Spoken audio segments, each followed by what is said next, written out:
Take a look at this question. So f of x is a function given to us.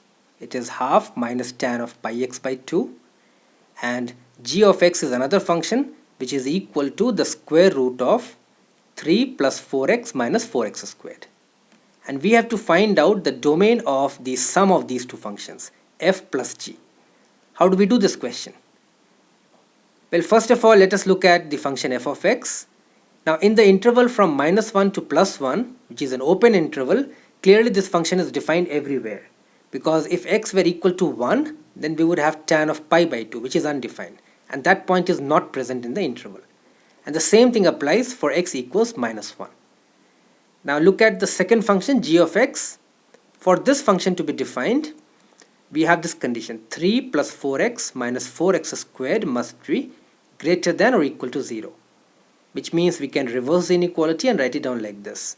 4x squared minus 4x minus 3 must be less than or equal to 0. Let us now try to complete the square on the left hand side.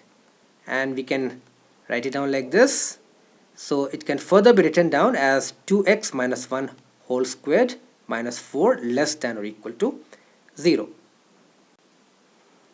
Now taking the 4 to the right hand side, we can write down 2x minus 1 whole squared is less than or equal to 4.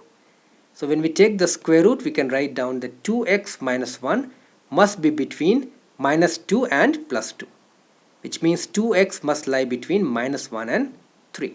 And therefore x must lie between minus half and 3 by 2. Now combined with the fact that the first function was defined in the open interval from minus 1 to plus 1, we can take the intersection of these two intervals and say that the domain must be the open interval from minus half to plus 1.